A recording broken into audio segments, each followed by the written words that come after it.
Y'all won't believe what happened to me last month. My whole world shattered at 2 in the morning when my husband of 12 years sent that desperate text. Please help, Jen. Flight canceled. Stranded at Houston Airport. Credit cards not working. I rushed there in my pajamas, only to find him at the Marriott bar with his 20-something coworker. Their suitcases weren't in the lobby. They were already upstairs in their shared room. The boarding passes on the table? First-class tickets to Cancun for the next morning. Not a business trip to Chicago like he told me. When he saw me standing there, his face turned white as a Texas summer cloud. I didn't scream. I didn't cry. I just took pictures, walked away, and spent the next 3 weeks executing the most satisfying revenge plan this side of the Mississippi. Y'all ready to hear how I turned his little airport emergency into the most expensive mistake of his life? I still remember how the blue light from my iPhone lit up our bedroom at exactly 2:17 in the morning. Michael had left for Chicago 24 hours earlier for what he claimed was a mandatory training conference for his insurance company. Our marriage had been solid for 12 years, or so I thought. We had our beautiful home in a nice Dallas suburb, complete with the white picket fence and a golden retriever named Duke. "Jen, I'm so sorry to wake you," the text read. "My flight got canceled due to storms. I'm stuck at Houston Airport. My wallet got stolen at security, and my credit cards aren't working. Could you drive here and bring me some cash? I'm desperate." Houston? Why was he in Houston when he was supposed to be flying back from Chicago? "Houston? I thought you were in Chicago," I texted back. 3 dots appeared, disappeared, then reappeared. Had to connect through Houston. Last flight to Dallas canceled. Please, I'm stranded. Something felt off. Michael was always so organized, always had backup plans. He kept an emergency credit card in a hidden wallet pocket. And why would he be connecting through Houston from Chicago to Dallas? That made zero geographical sense. "Which terminal are you in?" I asked. "International, near gate D10. Please hurry." International terminal? For a domestic flight?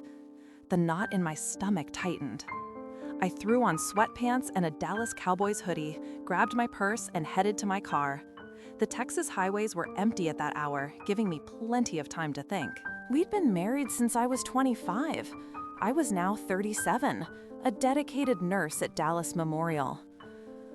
Michael had been acting strange lately, working late, guarding his phone, sudden business trips that weren't on his calendar until the last minute. As I drove through the night, my mind raced. Something wasn't adding up. I called the airline he supposedly used. "We don't have any canceled flights from Chicago to Dallas tonight," the customer service rep told me, "and we definitely don't have any that would connect through Houston." My hands gripped the steering wheel tighter. I was now 2 hours into my drive, almost at the airport. "Thank you," I said, hanging up. I texted Michael, "Be there in 20 minutes." His response came quickly. "Thank God. Meet me at Starbucks near D10. I had a different plan. Instead of heading to Terminal D, I pulled up the Find My iPhone app. We'd shared our locations for years, a habit from when we first started dating that neither of us had bothered to turn off. The blue dot showing Michael's location wasn't at gate D10. It wasn't even in the airport. It was at the Houston Airport Marriott, attached to the international terminal. The Houston Airport Marriott lobby was quiet at 4:30 in the morning. Only a handful of travelers dozed in armchairs, waiting for early flights. The front desk attendant, a young man with a name tag reading Tyler, looked up as I approached. "Good morning, ma'am. Checking in?" "No," I said, keeping my voice steady. "I'm looking for my husband, Michael Wilson. I believe he might be staying here tonight." Tyler tapped at his computer, then frowned slightly. "I don't see a Michael Wilson checked in." Of course not. If he was doing what I suspected, he wouldn't use his real name. Actually, I said, thinking quickly, he might be with a colleague. It would be a business reservation. I'm sorry, ma'am, but I can't share guest information, Tyler said apologetically. I nodded, understanding. No problem, I'll just call him.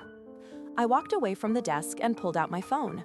The blue dot on Find My iPhone still showed Michael was definitely in this hotel.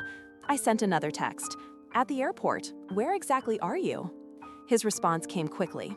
Starbucks, near D10, where are you? Liar. I texted back, can't find it. Coming to the Marriott instead. Meet me at the bar? 3 dots appeared, disappeared, then reappeared. No, stay at the terminal. I'll come to you. Too late. I was already walking toward the hotel bar, which was surprisingly still open despite the hour. As I approached, I heard familiar laughter, Michael's distinctive chuckle that used to make me smile. Now it made my blood run cold. The bar was dimly lit, with just 3 patrons, a business traveler typing on his laptop, an older woman nursing what looked like a gin and tonic, and at the far corner, my husband, sitting close to a young, blonde woman I recognized from his company Christmas party, Ashley something, the new marketing coordinator who had started 6 months ago. They weren't just sitting together. His arm was around her waist, her head on his shoulder. On the table in front of them were 2 boarding passes, not for Dallas, but for Cancun, Mexico, first class, departing at 9 a.m. I stood frozen, watching them for a full minute before either noticed me. They were so wrapped up in each other, laughing, whispering. I saw Michael kiss her temple, the way he used to kiss mine. Then his eyes drifted up and locked with mine. I've never seen someone's face drain of color so quickly. He looked like he'd seen a ghost, and in a way, he had. The ghost of his marriage. Jen, he said, his voice barely audible. What are you... stranded at the airport? I interrupted, my voice surprisingly calm. Credit cards not working? Need cash? Ashley straightened up, looking confused. Michael? Who is this? Michael stood up, swaying slightly. I could smell the whiskey from where I stood. Ashley, this is Jennifer, my wife, I finished for him. 12 years next month. I turned to her. And you are? Ashley's eyes widened. Wife? You said you were divorced. Classic. I pulled out my phone and took several pictures of them, the boarding passes, everything. Evidence. Then I turned to leave. Jen, wait, Michael called after me. It's not what it looks like. I stopped and turned back, looking him directly in the eyes. It never is it? Then I walked out, head high, heart shattered, but mind suddenly very, very clear. The drive back to Dallas was a blur. The sun rose over the Texas highway as I headed north, tears streaming down my face. I pulled over at a Buc-ee's just outside of Conroe, unable to drive through the pain. In the massive convenience store bathroom, I splashed cold water on my face and looked at myself in the mirror. What now, Jennifer? I whispered to my reflection. My phone had been blowing up with texts and calls from Michael. Please let me explain. It's not serious. I made a mistake. Come back so we can talk. Each message made me feel sicker than the last.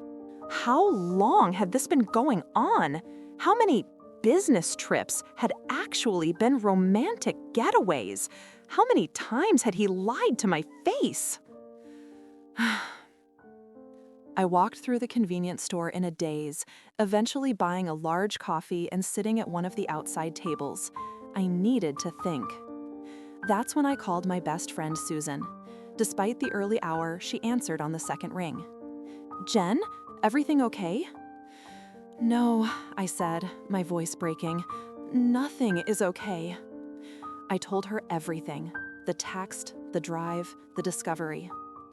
"That no good, lying sack of garbage," Susan said when I finished. "I'm so sorry, Jen. What are you going to do?" "I don't know yet," I admitted, "but I'm not just going to cry and forgive him. Not this time." "Come to my place," Susan insisted. "You shouldn't be alone right now." I agreed and got back on the road. As I drove, memories flooded back. Red flags I'd ignored over the past year. The late nights at work, the secret of phone calls, the sudden interest in his appearance, new clothes, a gym membership, cologne I hadn't bought him. By the time I reached Susan's house in Richardson, a Dallas suburb just north of the city, my sadness had hardened into something else: determination. Susan opened the door in her pajamas, took one look at my face, and pulled me into a hug.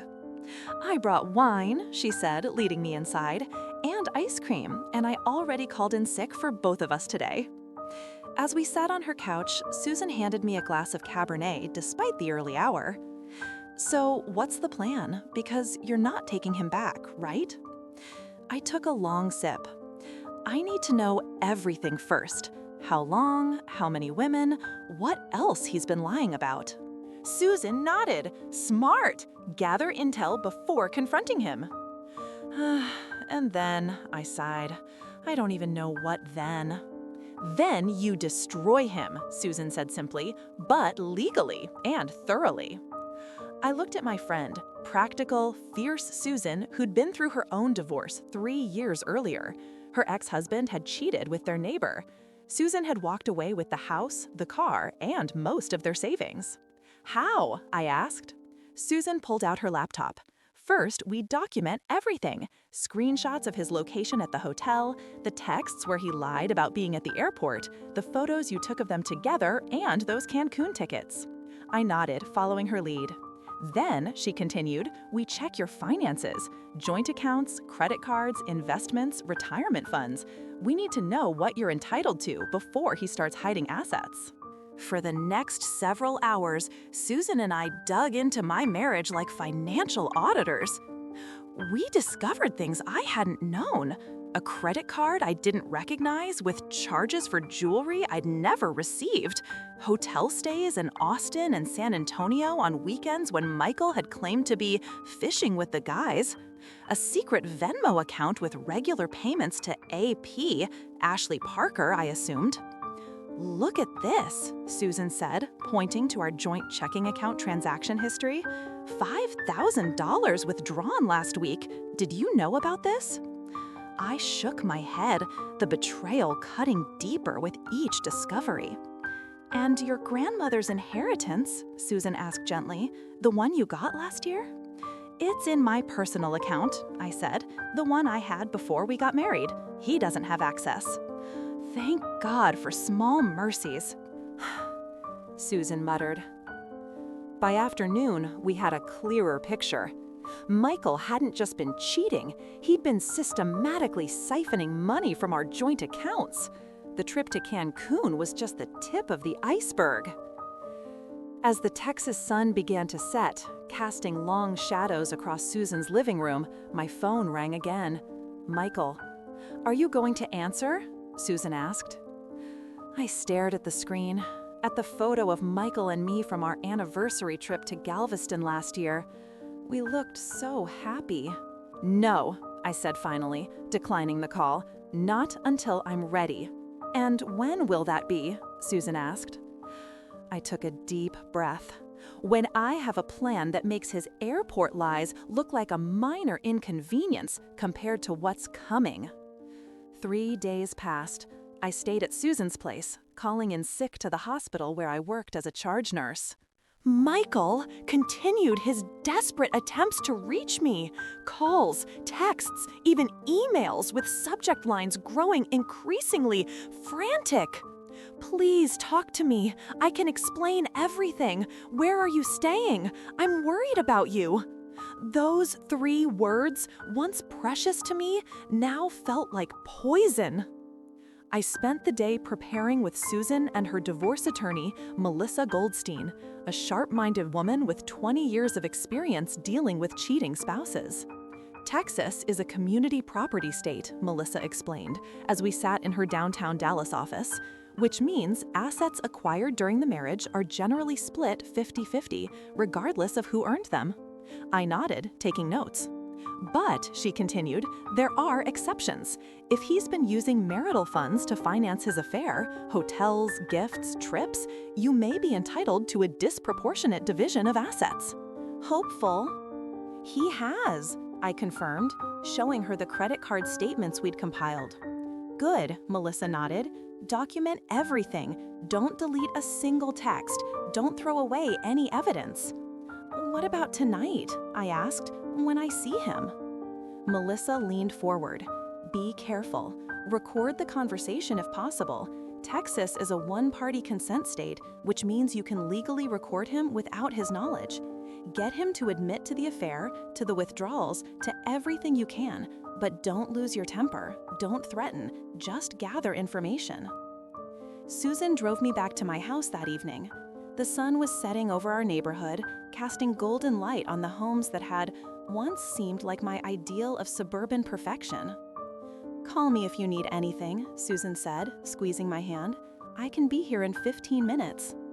I will, I promised. As Susan drove away, I stood on the sidewalk looking at my house. Michael's car was in the driveway. Lights were on inside. Duke, our golden retriever, would be waiting, unaware that our family was imploding. I took a deep breath, activated the recording app on my phone as Melissa had shown me, and walked to the front door. Inside, the house smelled of Italian food and candles. Michael had clearly made an effort. The dining table was set with our good china, wine was breathing in a decanter, and soft music played from the living room speakers. Duke bounded up to me, tail wagging furiously. I knelt down to pet him, grateful for his uncomplicated love. Michael said from the doorway to the kitchen. He looked terrible, unshaven, eyes bloodshot, wearing the blue button-down I'd given him for Christmas. Michael, I replied, standing up straight, keeping my voice even. You're here, he said. I've been so worried. Where have you been staying? With a friend, I said vaguely. We need to talk. He nodded eagerly. Yes, absolutely. I made dinner, your favorite, chicken parmesan from that recipe your mom taught me. My mother had died 3 years ago. Using her recipe felt like another betrayal. I'm not hungry, I said. Michael's forced smile faltered. Okay, do you want some wine? I opened that Cabernet you like. No, I said, walking past him into the living room. I want answers. I sat on the couch, placing my phone on the coffee table between us, still recording. Michael sat across from me, leaning forward with his elbows on his knees. Jen, what you saw, it's not what you think. Really? I said, raising an eyebrow. Because I think I saw my husband with another woman planning a trip to Cancun while lying to me about being stranded at an airport. He winced. Okay, yes, that happened, but it's not serious with Ashley. It was just a stupid fling, a mistake. It didn't mean anything. How long? I asked. Michael hesitated. How long what? How long have you been sleeping with her? Another hesitation. It only happened a few times. That's not what I asked, I said, my voice hardening. How long?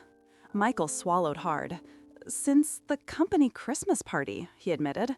About 6 months. 6 months? Half a year of lies. And the money, I asked? $5,000 from our checking account last week? His eyes widened slightly. He hadn't expected me to know about that. I can explain, he started. Please do, I said. It was for investment purposes, he stumbled. A business opportunity that came up suddenly. Was that business opportunity located in Cancun? I asked coldly. First-class tickets aren't cheap. Michael's face crumpled. Jen, I made a terrible mistake. I know that, but I love you. We can work through this. Couples do it all the time. I looked at him, really looked at him. The man I'd married 12 years ago. The man I'd nursed through pneumonia 5 years back. The man who'd held my hand at my mother's funeral. A stranger now. I have one more question, I said quietly. Anything, he replied, looking hopeful. How many others have there been? The hope in his eyes died. He looked down at his hands. Michael, I pressed, how many? Just one other, he whispered. Last year, a client. It only happened once. I nodded, taking in this final betrayal. Thank you for your honesty, I said, standing up. I'll be staying with friends for a while longer. I need time to think. Jen, please, Michael stood, reaching for me. We can fix this. I'll do anything. Counseling, whatever you want. I stepped back from his reach. I'll be in touch through my attorney. His face paled. Attorney? Jen, don't do this. Let's just talk. I picked up my phone, stopping the recording. We just did. I called Susan from the driveway. As I waited for her to pick me up, I watched Michael through the living room window, his head in his hands. I felt nothing but cold determination. Chapter 5: The Gathering Storm. Over the next week, I moved methodically, like preparing for surgery, precise, calculated, emotionless. First, I opened new bank accounts in my name only at a different bank. Then I withdrew exactly half of our joint savings, not a penny more, on Melissa's advice. I redirected my paycheck from Dallas Memorial to my new account and began documenting every asset we owned. Michael continued his campaign of texts and voicemails. Please come home, Duke misses you. I ended things with Ashley, completely over. I've booked us counseling sessions. At least tell me you're okay. That silenced him for exactly 23 hours before the next text arrived. A divorce attorney? Really, Jen? Don't throw away 12 years over one mistake. I didn't bother replying. The evidence we'd gathered told a different story. Dozens of mistakes over many months. On day 9 of my self-imposed exile, while staying at Susan's, I received an unexpected visitor at the hospital where I'd returned to work. I was checking a patient's charts at the nurse's station when I heard a familiar voice. Jennifer, can we talk? I looked up to see Ashley Parker standing awkwardly in front of me, looking nothing like the confident woman I'd seen at the hotel bar. Her eyes were puffy, her blonde hair pulled back in a messy ponytail. This is inappropriate, I said coldly. This is my workplace. I know, she said, her voice barely above a whisper. I'm sorry, I need to tell you something. I glanced around the busy hallway. You have 2 minutes. Make it quick, I said, crossing my arms. Ashley's eyes filled with tears. I didn't know he was married. I swear to God. I didn't know until I saw you at the hotel.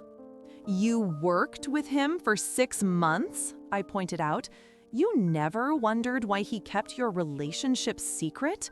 Why you never went to his home? He told me he was divorced, she said, wiping at her eyes.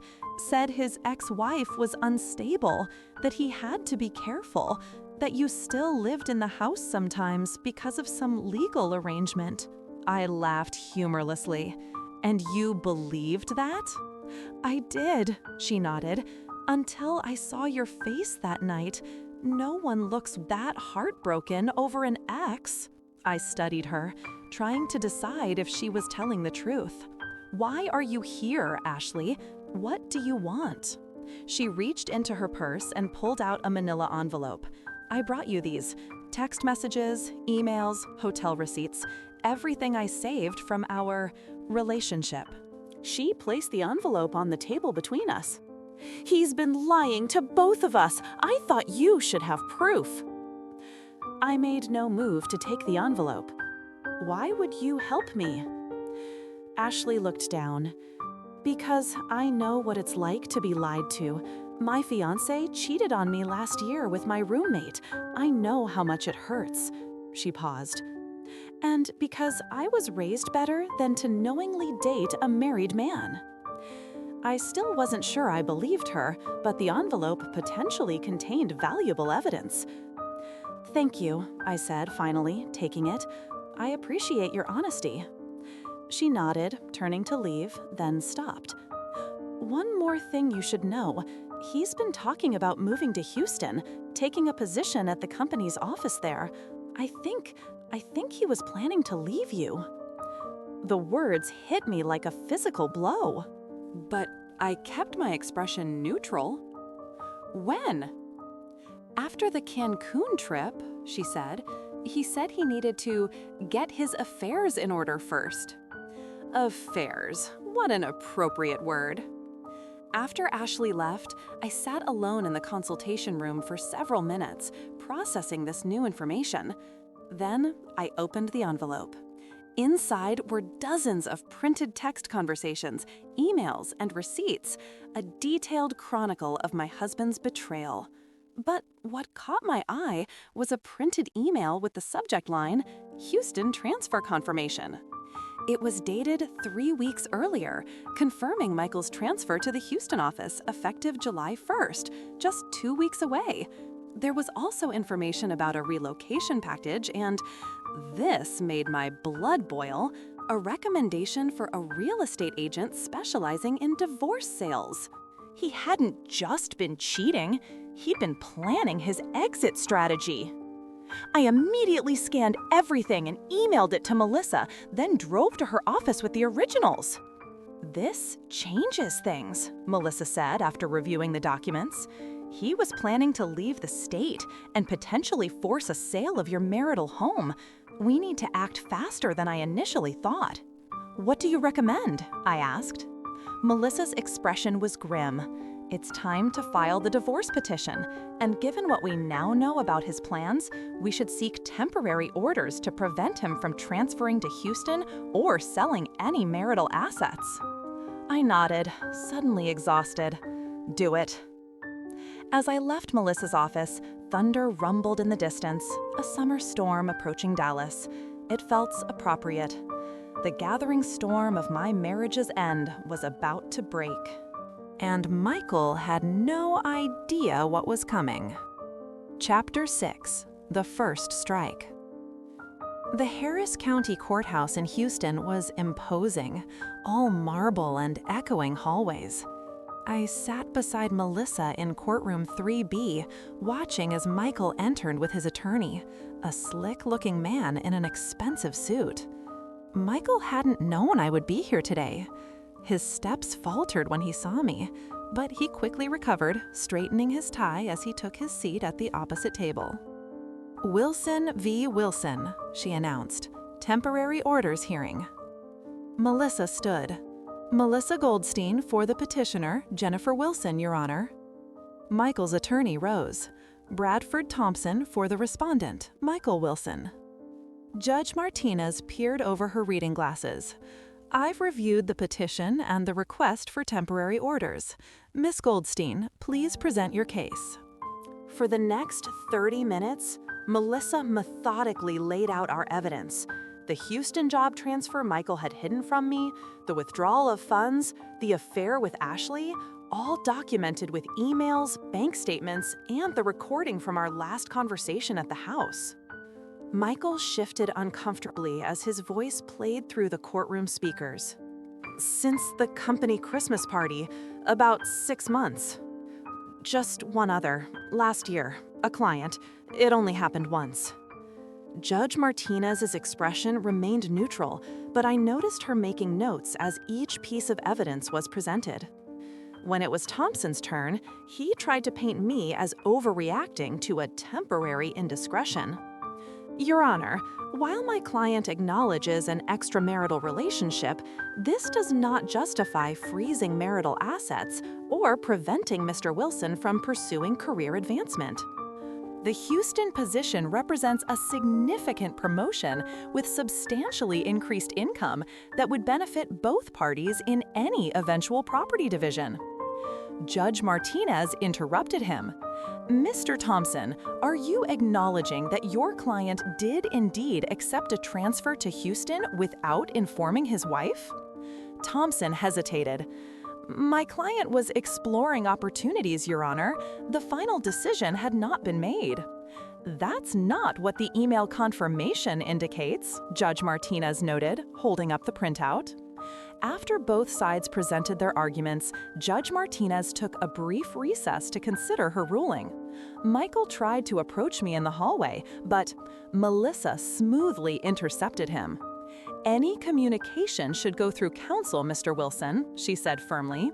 20 minutes later, we were back in the courtroom for the judge's decision. Based on the evidence presented, I am granting the temporary orders as requested, Judge Martinez announced. Mr. Wilson is prohibited from accepting the Houston transfer while these proceedings are pending. Furthermore, all marital assets are frozen except for reasonable living expenses. Neither party may sell, transfer, or encumber any marital property. She looked directly at Michael. Mr. Wilson, you are ordered to continue making all payments on the marital residence and utilities. You may continue residing there or find alternative accommodation at your own expense. I glanced at Michael. His face had gone pale. Judge Martinez continued. Additionally, I'm ordering a full financial disclosure from both parties within 30 days. This includes all bank accounts, investments, retirement funds, and other assets. After the hearing, as we walked to the parking garage, Melissa smiled. First round goes to us, she said. And that recording was gold. What happens next? I asked. Now we prepare for discovery, the formal exchange of financial information, and we keep building our case for the final property division. As I drove back to Dallas that afternoon, I felt the first glimmer of something beyond anger and hurt, a sense of taking control back. Michael had thought he could discard our marriage and walk away with everything arranged to his liking. He was learning otherwise. My phone buzzed with a text from him. Was the court really necessary? We could have worked this out. I didn't respond. There was nothing left to say. That evening, I returned to the house, our house, for the first time since discovering the affair. Michael, following the judge's orders, had moved to a corporate apartment. Duke greeted me ecstatically, jumping and whining, as if I'd been gone for years instead of weeks. Hey, buddy, I whispered, hugging him tight. I missed you too. Walking through the rooms felt strange. Everything familiar, yet somehow different. In the master bedroom, I noticed Michael had taken some clothes, but left most of his things. His absence was a presence in itself. I sat on the edge of the bed, our bed, and finally allowed myself to cry. Not for the loss of Michael, but for the death of the future I had planned, the children we had talked about having someday, the retirement travels we had mapped out, the lifetime of memories we were supposed to build together. For 12 years, I had been Mrs. Jennifer Wilson, wife of Michael. Now I had to rediscover who Jennifer was on her own. I wiped my tears, stood up, and began methodically removing Michael's things from the master bathroom. His electric razor, his cologne, his toothbrush. I placed them all in a box labeled Michael's items with clinical detachment. This house would be mine now, a fresh start, the first step in rebuilding my life. The discovery phase of a divorce is like an archaeological dig through a marriage, layer by layer, Artifacts of a shared life are uncovered, examined, and categorized. Some findings are expected, others are shocking revelations. 3 weeks after the temporary orders hearing, Melissa called me to her office urgently.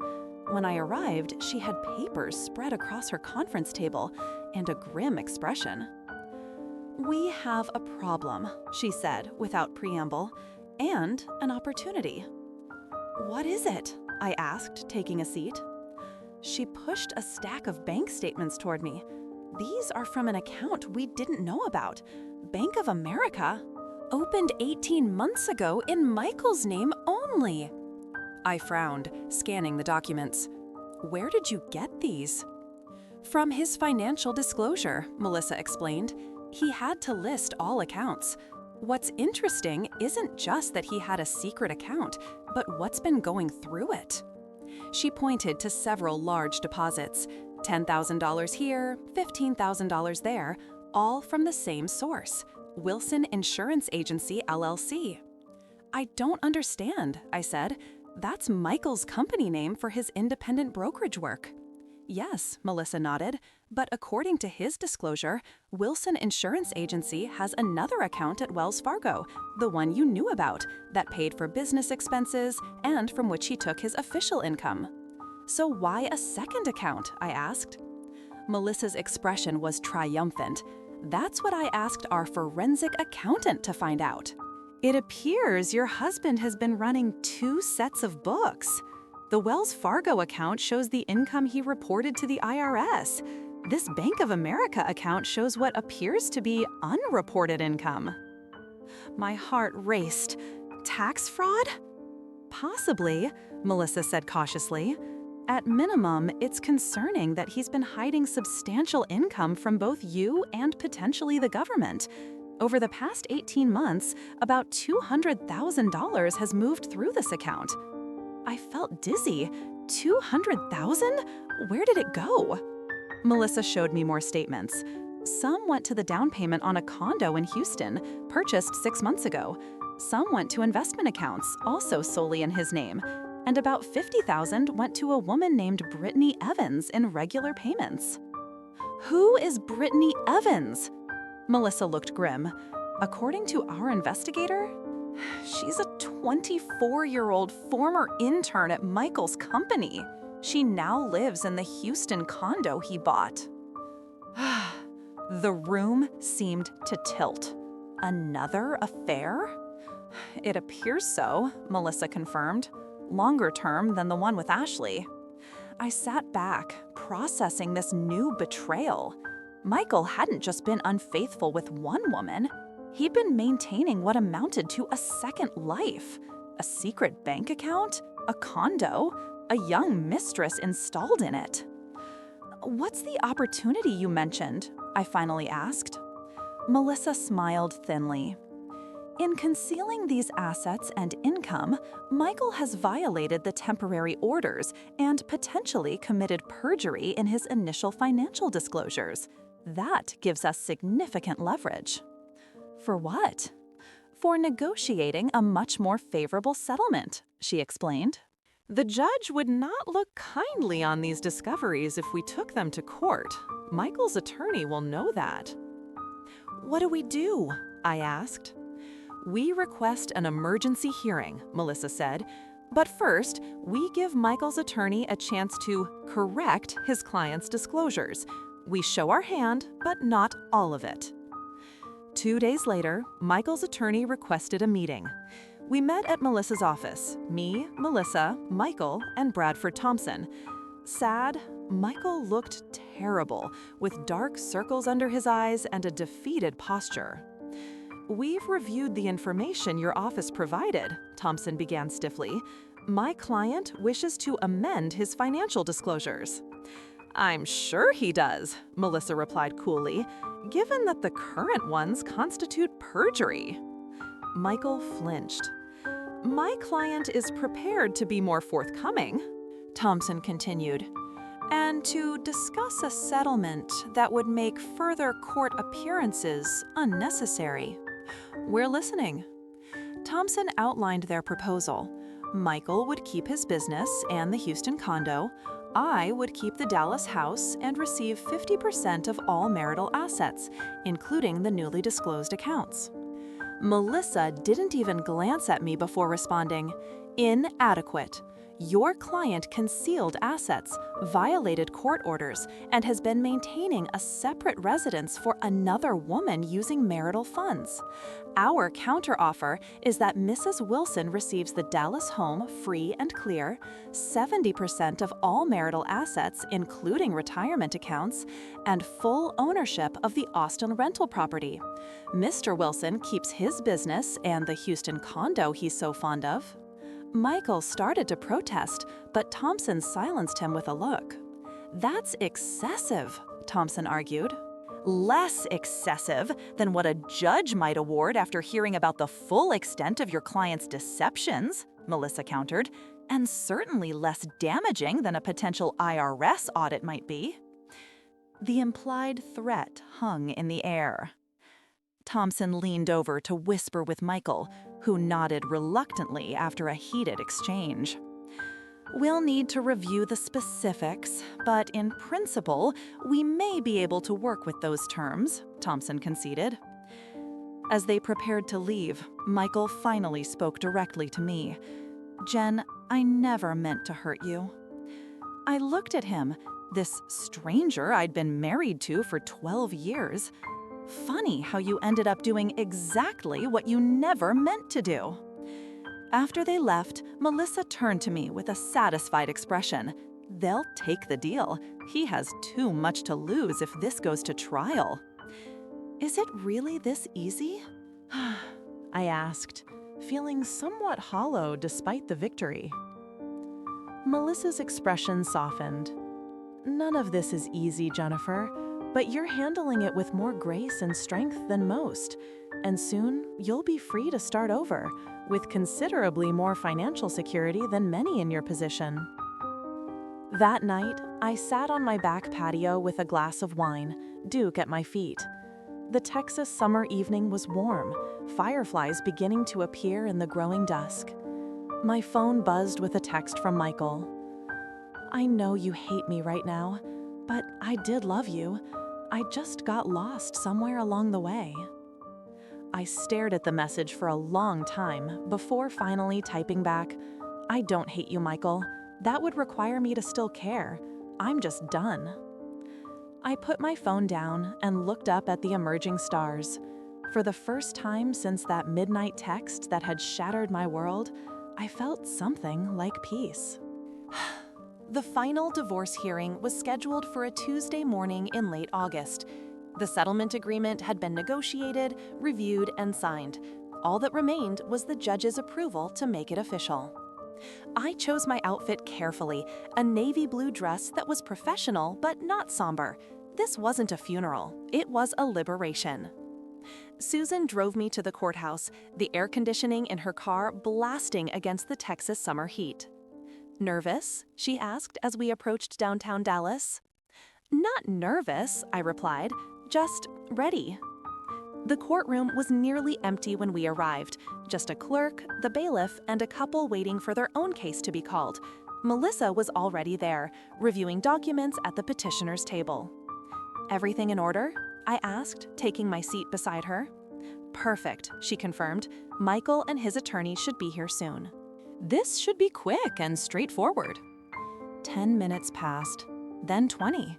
Judge Martinez entered, and still no sign of Michael or Thompson. Wilson versus Wilson, the bailiff called. Melissa stood. Melissa Goldstein for the petitioner, Your Honor. It appears the respondent is not present. Judge Martinez frowned. Has the respondent been properly notified of today's hearing? Yes, Your Honor, Melissa confirmed. We have confirmation that both Mr. Wilson and his counsel received notice. The judge checked her watch.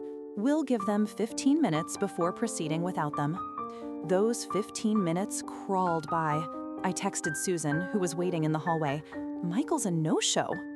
Just as Judge Martinez was about to call our case again, the courtroom doors burst open. Bradford Thompson hurried in, looking flustered. My apologies to the court, he said, straightening his tie as he approached. "I was caught in unexpected traffic." "And your client?"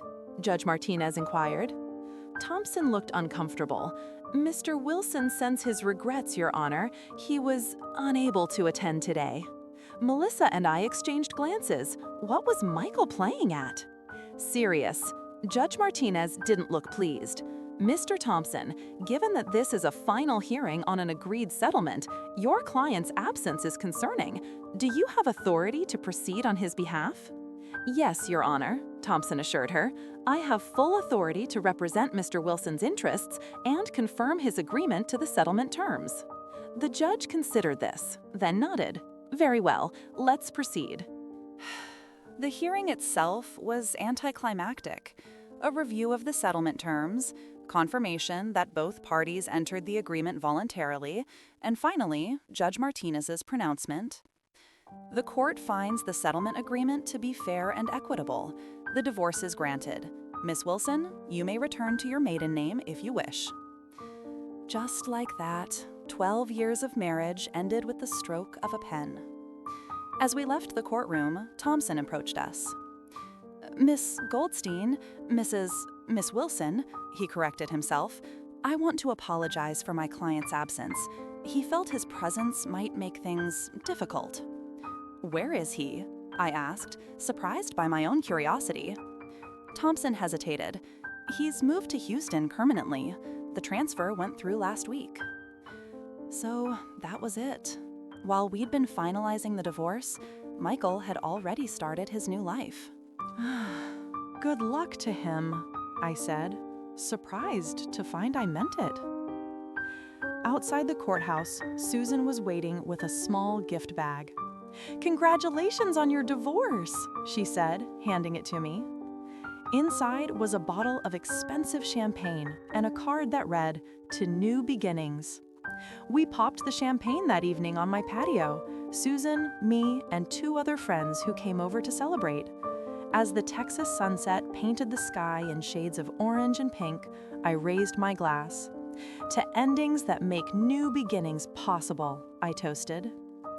Later, after everyone had gone home, I sat alone with Duke, scrolling through my phone. Out of habit, I checked Michael's Instagram.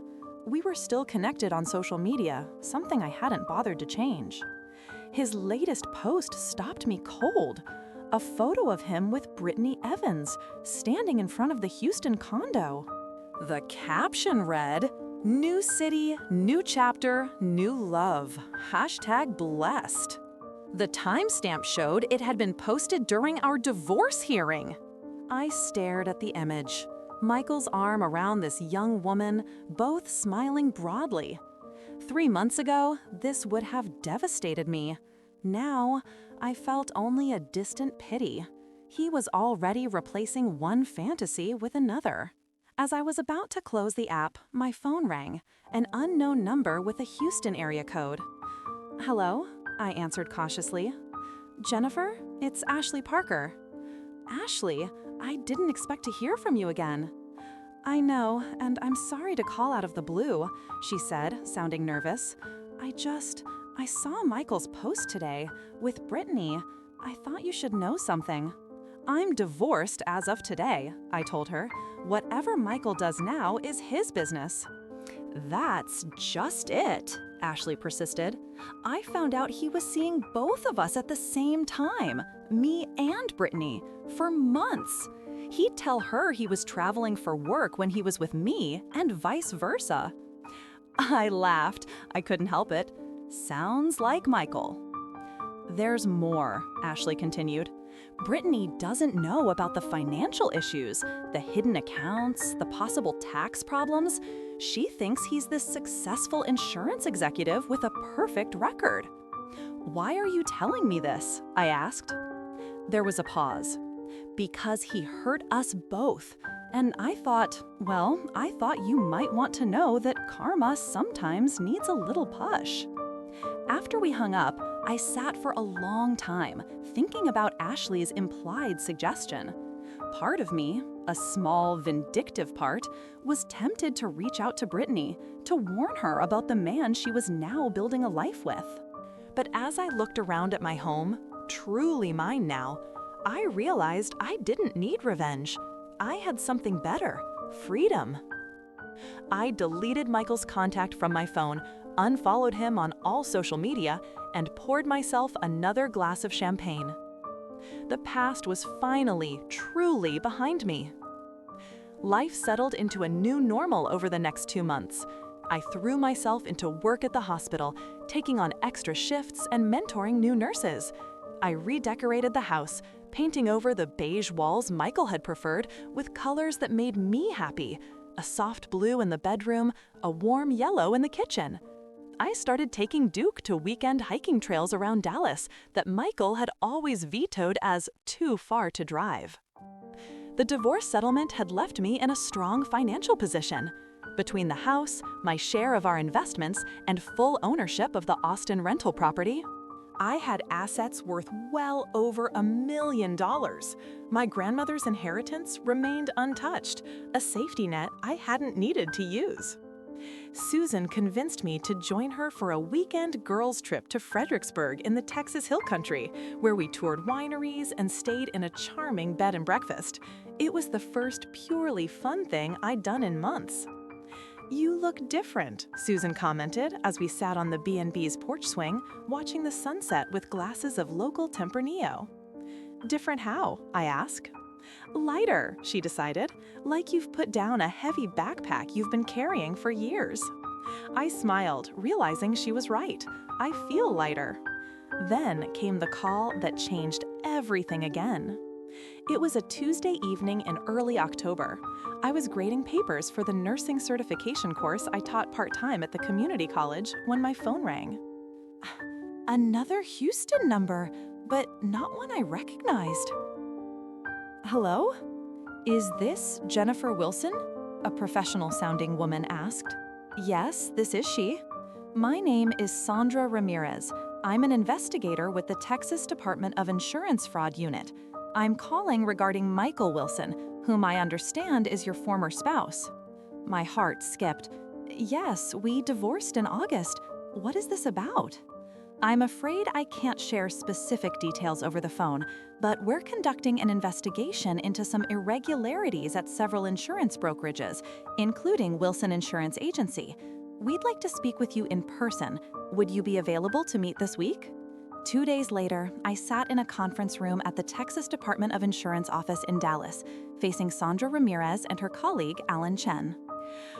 Both were professionally dressed and carried the serious demeanor of people who had seen every kind of financial scheme imaginable. "Thank you for coming in, Miss Wilson," Sandra began. "As I mentioned on the phone, we're investigating potential insurance fraud involving several brokerages, including your ex-husband's agency." "I'm happy to help if I can," I said, "but I wasn't involved in Michael's business. We kept our professional lives separate." Alan nodded. "We understand. However, during our preliminary investigation, we discovered something you should be aware of." He slid a folder across the table. Inside were copies of insurance policies, dozens of them, all listing me as the agent of record. "I don't understand," I said, flipping through the documents. "I'm not an insurance agent. I've never sold a policy in my life." "That's what concerns us," Sandra explained. "It appears your ex-husband has been using your name and identity to write policies through a separate business entity, JW Insurance Services." I stared at her in disbelief. "That's not possible. I never authorized that." "We suspected as much," Alan said. "The signature on these licensing documents doesn't match other examples of your signature we've obtained." He showed me a Texas Department of Insurance license with my name, address, and what was supposedly my signature, a reasonable facsimile, but definitely not written by my hand. "This is identity theft," I whispered. Sandra nodded grimly. "And potentially insurance fraud. The policies written under your name have an unusually high claims rate, significantly above industry averages. We're concerned they may be fraudulent policies." The implications hit me all at once. Am I legally responsible for this? Could I be charged with something? Sandra assured me, if, as we suspect, your identity was used without your knowledge or consent, you would be considered a victim, not a perpetrator. For the next 2 hours, I answered their questions, signed affidavits confirming I had never worked as an insurance agent, and provided handwriting samples to prove the signatures weren't mine. "What happens now?" I asked as our meeting concluded. "We continue our investigation," Alan explained. "This will likely expand to include other agencies, potentially the FBI if it crosses state lines. We'll need to take a formal statement from you, but that can be scheduled for another day." Sandra handed me her card. "In the meantime, I'd recommend monitoring your credit report and placing a fraud alert on your accounts. If your identity was compromised in this way, there may be other instances we haven't discovered yet." As I drove home, my mind raced. Michael hadn't just betrayed me emotionally, he'd potentially made me complicit in criminal activity. If the investigators hadn't discovered this fraud, how long would it have continued? What might have happened if policies written in my name had been used to file fraudulent claims? That evening, I called Melissa to update her on this disturbing development. "This is serious," she said after I explained the situation. "Identity theft is a crime, and if he was using your name to commit insurance fraud, the penalties could be substantial." "What should I do?" I asked. "Cooperate fully with the investigation," she advised. "Make it clear you had no knowledge of or involvement in these activities. And as much as I hate to suggest more legal proceedings, you might want to consider a civil suit against Michael for identity theft and fraud." "More lawsuits," I sighed. "Just when I thought I was free of all this." "Think of it this way," Melissa said. "If he committed fraud using your identity, you could be dealing with the fallout for years. Credit issues, potential civil liability from policyholders, tax complications. A lawsuit creates a clear record that you were a victim, not a participant." After we hung up, I sat on my back patio, trying to process this latest betrayal. Duke rested his head on my lap, sensing my distress. "What kind of man did I marry?" I asked him, scratching behind his ears. My phone buzzed with a text from Michael for the first time since the divorce. "Heard from TDI today. Need to talk. Important." I stared at the message, anger building. After everything, he still thought he could summon me when it suited him. I typed back, "Talk to my attorney, or better yet, talk to the fraud investigators. I'm done talking to you." I blocked his number before he could respond. Whatever storm was coming for Michael Wilson, I would no longer be standing beside him in the rain. 6 months after that midnight text that had sent me rushing to the Houston airport, calm, I sat in another courtroom, this time as a witness rather than a party to the proceedings. The United States of America v. Michael Wilson had begun. The federal prosecutor, a sharp-eyed woman named Elena Vasquez, had prepared me well for my testimony. I was to simply tell the truth, how I discovered Michael's affair, the subsequent divorce, and the shocking revelation of identity theft and insurance fraud. Michael sat at the defense table, looking thinner and older than I remembered. His eyes met mine briefly as I was called to the stand, then quickly looked away. "Miss Taylor," Miss Vasquez began, addressing me by my restored maiden name, "could you please explain to the court your relationship to the defendant?" "Michael Wilson was my husband for 12 years, I stated clearly. "We divorced 6 months ago." "And during your marriage, did you ever work in the insurance industry?" "No," I replied. "I am a registered nurse. I've never worked in insurance in any capacity." "Were you aware that the defendant had established an insurance brokerage called JW Insurance Services that listed you as the principal agent?" I was not, I said firmly. I only learned about it when investigators from the Texas Department of Insurance contacted me. My testimony continued for nearly 2 hours as I detailed everything I had learned about Michael's financial deceptions, the hidden bank accounts, the second brokerage operating under my name, the forged signatures on licensing documents. Michael's attorney tried to suggest I might have known more than I claimed, that perhaps I had authorized Michael to use my name in his business dealings and was now claiming ignorance to avoid culpability. "Miss Taylor," he asked with feigned confusion, "are you asking the court to believe that during 12 years of marriage, you never discussed your husband's business affairs? Never signed any documents he presented to you?" I met his gaze steadily. I'm asking the court to believe the truth.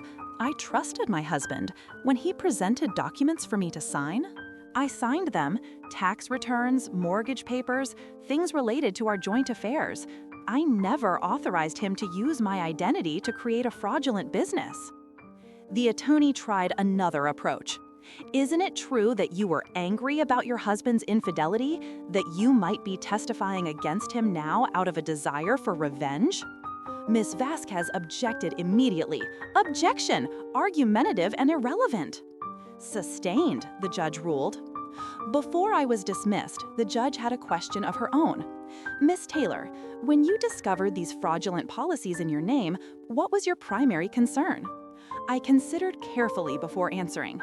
My first thought was for the policyholders, people who believed they had legitimate insurance, but might discover it was worthless when they needed it most.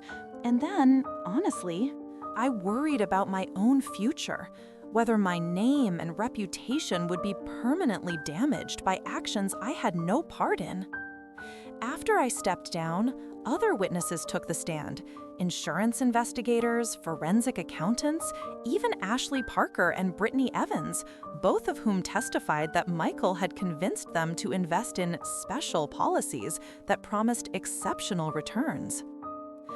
The trial lasted 2 weeks. I attended every day, sitting quietly in the back of the courtroom. Not out of vindictiveness, but from a need to understand the full scope of what had happened, to see clearly the man I had once pledged my life to.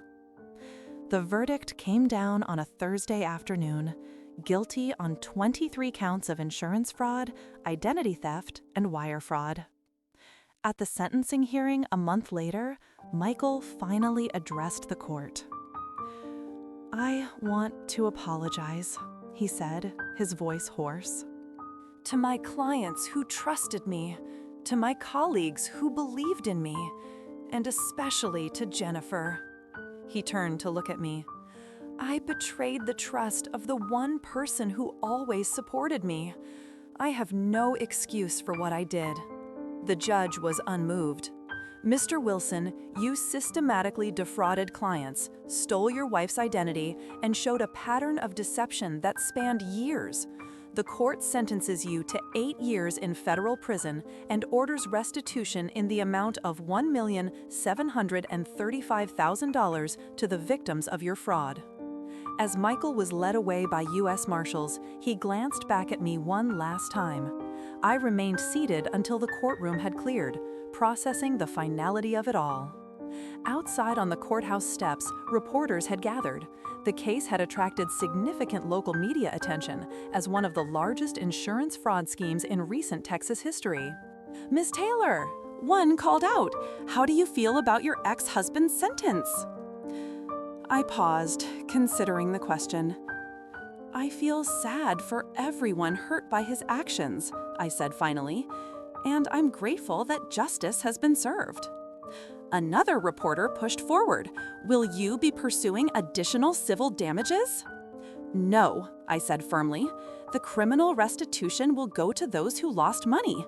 I've already moved on with my life." And I had. In the months since discovering Michael's fraud, I had completed my nurse practitioner certification, started teaching more classes at the community college, and even begun dating again. Cautiously, but with an openness I hadn't felt in years. The Austin rental property, now solely in my name, had become a successful Airbnb that provided a steady secondary income. I'd established a small scholarship fund at the nursing school for single parents pursuing healthcare careers. As I walked away from the courthouse for the final time, my phone buzzed with a text from Susan. "Dinner tonight to celebrate the end of this chapter?"